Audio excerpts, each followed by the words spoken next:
Alright, hello fun and welcome back to my Fallout 4 Mod Spotlight series, where today we are having a look at the Freedom Flat mod, which is being made by user Wander Solo.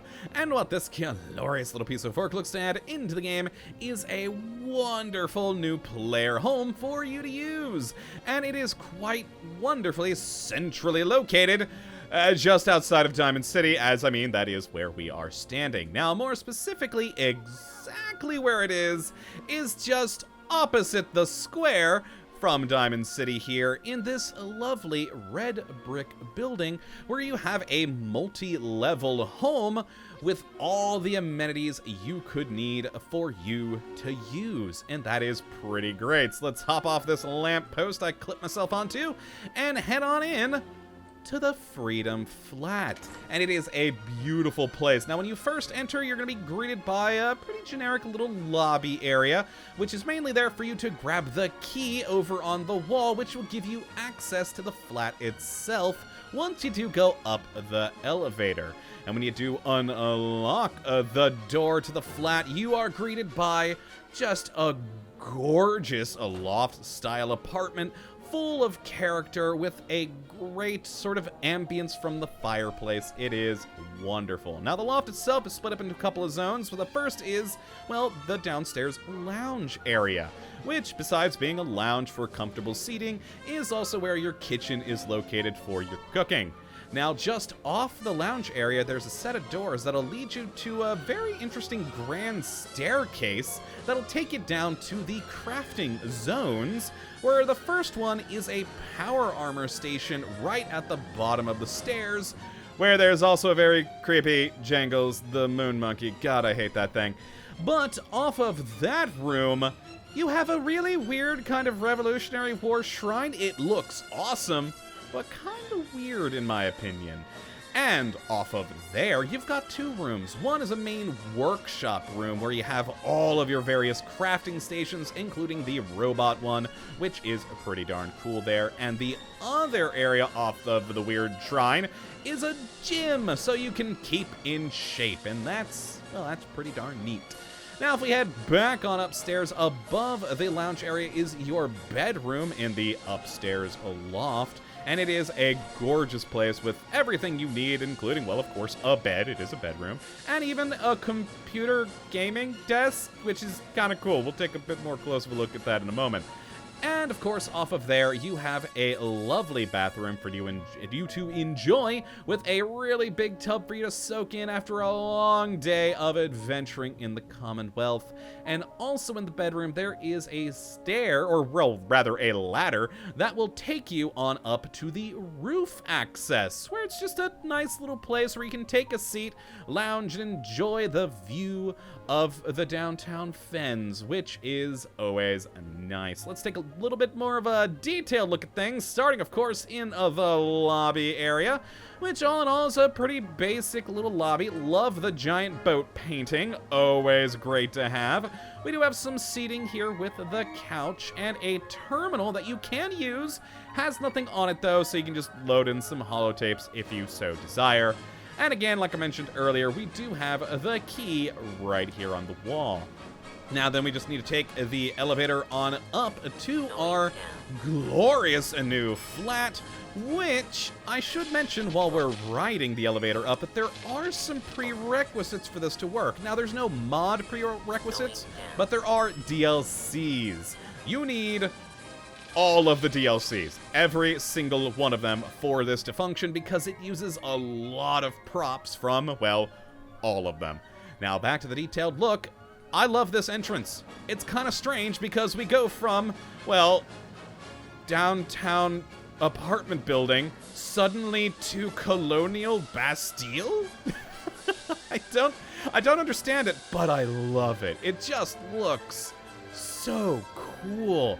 And once you do open up the door for the first time, this view is magnificent. Just look at this flat. It is gorgeous. I really do enjoy every bit of it. So let's close the door there and start by taking a look at the main lounge area. We, of course, do have a nice large couch with the view of the fireplace there, offering a nice ambient lighting. Then we've got a pool table, jukebox, and our whole kitchen area, which is quite nice. We've got seating here, we've got ourselves a cooking stove, and lots of other interesting things, like, of course, a Nuka mixer station, loads of different kinds of Nuka-Cola to use with it, and this is one of the things I actually really like about this mod. In a lot of player home mods, all of the decorations are exactly that, unusable decorations. Everything in this place is grabbable, which also does mean you could make a real mess if you accidentally drop a grenade in here or something, but it's actual things. Even if we open on up the fridge here, that's all potatoes and tarberries and whatnot we can grab. And we got a cool little Nuka-Cola power armor model on top of it. Very nice. Though I gotta say, I actually think my favorite part about the kitchen, and it's just a weird little detail, is the cabinets open. A little glitchy, but the cabinets open. Rather than just being a stationary thing, it's, you know, they used curio doors in a very unique way to actually make functioning cabinets, and I like that. It's a weird little detail, but it's lovely. Now, beyond that, we've also got a lovely little wine rack area here, which, I mean, come on, who doesn't want a wine rack in their lounge? And then over by the door, we've got some storage and display areas. Now, on the display area, again, we've got shelves where we can pop stuff onto that you can grab and, you know, maybe replace with your own things. We've got a magazine rack here for all your various magazines. And then a nice little storage area here with functioning lockers, ammo boxes, duffel bags, and even the cutest little mini trunk ever, along with a variety of other things you can grab. And I really like the wall here because, again, since it does require all the DLCs, it's just a nice little nod to all of the things. You got the Vault Tech stuff, Nuke World stuff, Vim. I just like that little detail. We also do have, over on this side, some nice first aid storage for you to use. Now, before we head upstairs, let's actually head downstairs first, and of course, open up to that grand staircase. And oh my, is it grand. I really do like everything here. Again, I think it's a little bit out of place, but it's pretty cool. Yeah, I got some hallucinogen canisters, some gnomes, all the things you could want. And then you come right on downstairs to the creepy jangles, and you've got more places to display stuff up on these shelves, a nice power armor station, and some more storage back here in these cabinets, as well as the toolbox there. Now, a nice little thing to point out, all the storage in this place is safe storage. It does not reset itself, so anything you put in these should be okay. Now, just behind us here, we have the door to that weird Revolutionary War shrine. Cool floor. Kind of weird shrine. I don't know why this weirds me out, but it kind of does. But, you know, we got the cool map and all that here. And then on the left-hand side is where we have the workshop area. It's just such a cool little place. We've got all sorts of things for you to grab, more storage. We've got our weapon workbench. We got the robot workbench, armor workbench, and the chem station, with, again, plenty of storage all around the place for you to use. And the one real just aesthetic object in here, which, you know, makes sense, but yeah, this is really one of the few items you can't sort of grab and move around. But hey, it looks neat. And on the other side is where we do have that gym with all the different exercise bits of equipment for you to use in just a nice little atmosphere. Very cool. Now let's head right on back upstairs to the loft area, where we do, of course, come into the bedroom. And it is great. We've got a little TV area with a couch, large steamer trunk here, some more seating, a Pit-Boy to steal, and your gaming PC setup with microphone and tiny little webcam. Now, the PC here is not usable in any way, shape, or form. You can't even put in a holotape into it, but it is actually marked as a PC. I just find that amusing. You even got, like, the soundproofing stuff.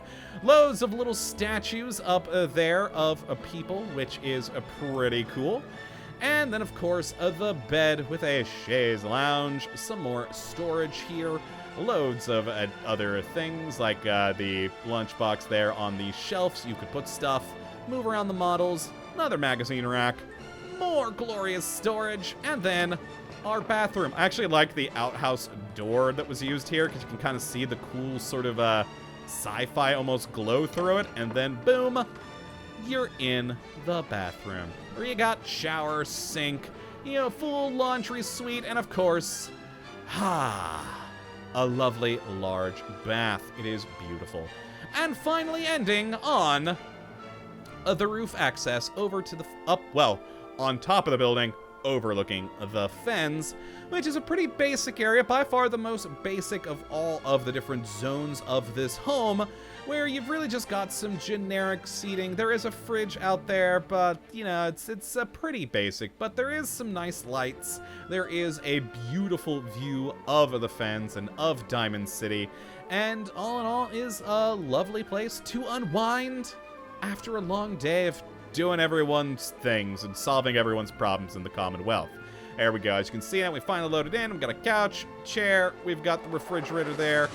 Oh, there went the UFO crashing. Cool. We got another couch over here. And, of course, the beautiful view with lighting. And, yeah, just overall, this Freedom Flat is a beautiful place with loads of bits and bombs to give you all the creature comforts you could desire in the Commonwealth in just a beautiful environment and just a nice centrally located place right outside of Diamond City. Who doesn't love that? You're basically in the smack dab center of the entire Commonwealth. So if you'd like to check this one out for yourself, which I would really recommend you go and do, you can have a look at the link in the description, as per usual. But that, my friends, is going to be it for this one today. Hopefully you all have enjoyed. You do come back for the next one. Hopefully we'll be looking at yet another wonderful mod. But until that time, thank you for watching. And as always, have a good one.